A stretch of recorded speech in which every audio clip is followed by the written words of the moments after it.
Assalamualaikum warahmatullahi wabarakatuh. Selamat pagi anak-anakku kelas 6B SD Negeri 1 Tambak Sogra. Tahun pelajaran 2020-2021. Semoga kalian semua selalu dalam keadaan sehat. Tetap semangat walaupun kalian masih belajar dari rumah.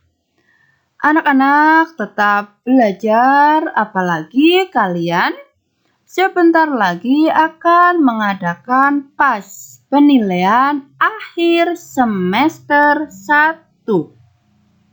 Tetap jaga kesehatan. Anak-anak, sebelum belajar, marilah kita berdoa terlebih dahulu agar selalu diberi kemudahan, kepahaman, dan kelancaran dalam belajar. Nah, anak-anak, kita lanjutkan pelajaran tematik kita. Tema 5. Wira usaha. Subtema 2. Usaha di sekitarku. Pembelajaran 1 dan pembelajaran 2. Muatan pelajaran kali ini adalah Bahasa Indonesia, IPS, IPA, PPKN, dan SPDP. Tujuan pembelajaran 1. Dengan mengamati gambar, peserta didik mampu menjelaskan tentang kegiatan ekspor dan impor dengan benar. 2. Melalui penjelasan guru, peserta didik mampu menyebutkan bentuk-bentuk kerjasama ASEAN dengan benar. 3. Dengan melihat video, peserta didik dapat menjelaskan benda magnetis dan non-magnetis dengan benar. 4. Melalui penjelasan guru, peserta didik mampu menjelaskan pengertian daftar riwayat hidup dan kegunaannya dengan benar. 5. Dengan melihat contoh poster, peserta didik mampu menjelaskan kegunaan dan cara membuat poster dengan benar. 6. Melalui penjelasan guru, peserta didik mampu menyebutkan jenis-jenis kebutuhan manusia dengan benar. Nah, anak-anak, itulah tujuan pembelajaran yang nanti harus kalian kuasai. Mari kita lanjutkan pelajaran matematik. Usaha apa saja yang ada di sekitarmu? Bagaimana usaha tersebut bermanfaat untuk dirimu dan orang lain di sekitarmu? Kita lihat usaha-usaha apa saja yang ada di sekitar kita. Kalian tentunya sudah biasa melakukan fotokopi, bukan? Di situ kalian bisa lihat ada mesin fotokopi. Yang kedua ada usaha tukang cukur. Yang ketiga ada usaha perbengkelan. Contoh sederhana dari usaha yang terdapat pada gambar tadi yaitu usaha pangkas rambut.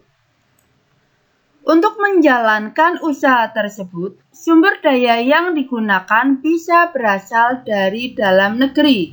Misalnya sumber daya manusia, kursi dan meja.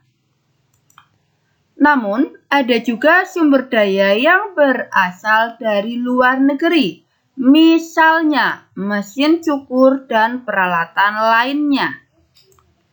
Begitu pula dengan usaha fotokopi dan bengkel. Sebagian sumber daya ada yang berasal dari dalam negeri dan ada pula yang didatangkan dari luar negeri, seperti mesin fotokopi dan suku sedang untuk kendaraan bermotor. Kegiatan mendatangkan, memasukkan, atau membeli barang atau jasa dari luar negeri disebut mengimpor. Orang atau badan usaha yang melakukan kegiatan impor disebut pengimpor. Kegiatan mengirim atau menjual barang atau jasa ke luar negeri disebut mengekspor. Orang atau badan usaha yang melakukan kegiatan ekspor disebut pengekspor. Kerajinan batik dan gerabah Kasongan adalah dua contoh wirausaha yang telah mengekspor produk ke luar negeri. Batik Indonesia sudah diekspor ke berbagai negara ASEAN seperti Malaysia dan Singapura. Selain itu juga ke negara Amerika, Eropa, dan Australia. Kalangan perajin di sentra kerajinan gerabah dan keramik Desa Kasongan, Kabupaten Bantul, Daerah Istimewa Yogyakarta mampu mengekspor berbagai macam kerajinan. Berbagai kerajinan gerabah yang diekspor itu meliputi guci yang dibalut dengan kerang dan kaca, patung, hiasan luar ruangan dengan berbagai model dan motif kembangnya.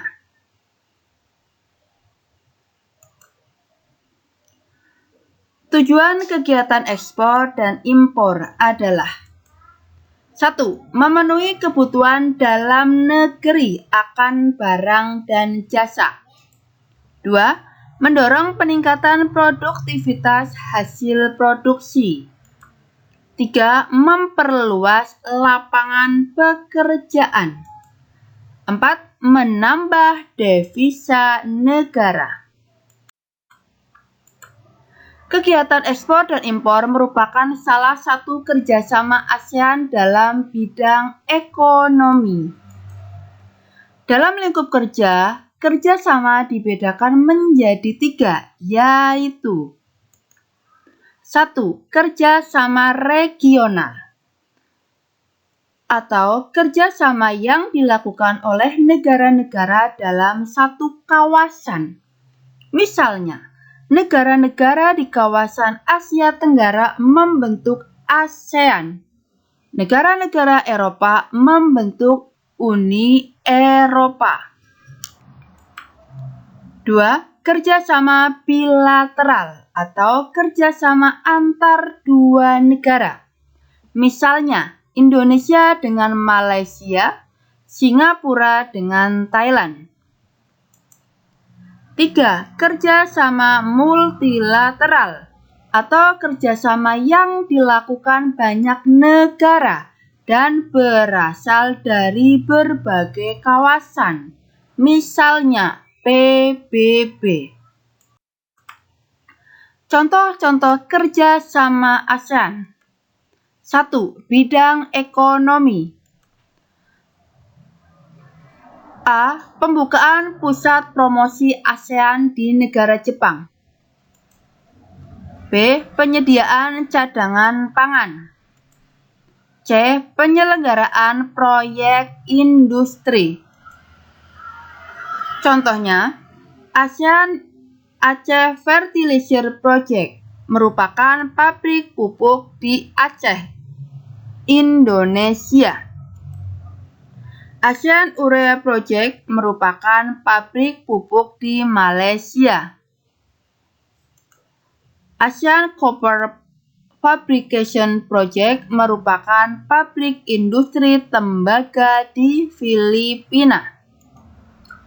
ASEAN Vaccine Project merupakan memproduksi vaksin di Singapura. Rock Salt Soda Ash Project memproduksi abu soda di Thailand. Contoh lain kerjasama ASEAN di bidang ekonomi adalah D. Kawasan Perdagangan Bebas ASEAN atau AFTA, ASEAN Free Trade Area. E. Koperasi ASEAN.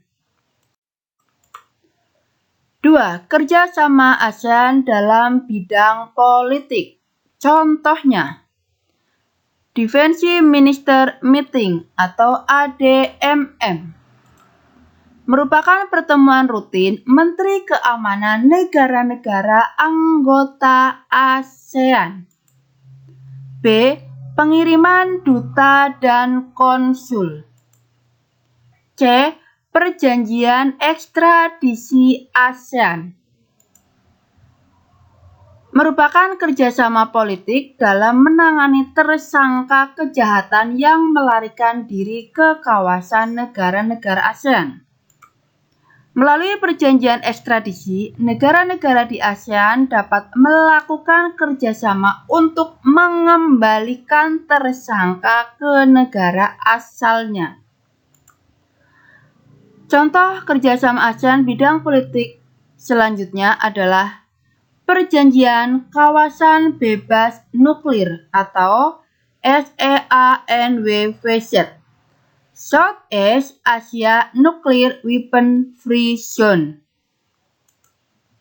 E. Perjanjian Kawasan Damai, Bebas dan Netral atau ZOPFAN. Kerja sama antar negara ASEAN sangat menguntungkan. Salah satu kerjasamanya adalah pameran budaya ASEAN. Di situ terdapat cenderamata yang terbuat dari magnet. Masih ingatkah kalian? Salah satu sifat magnet adalah magnet dapat menarik benda yang terbuat dari logam. Untuk itu anak-anak, kalian simak video tentang percobaan bahwa magnet dapat menarik benda-benda yang terbuat dari logam. Kalian simak baik-baik video berikut ini.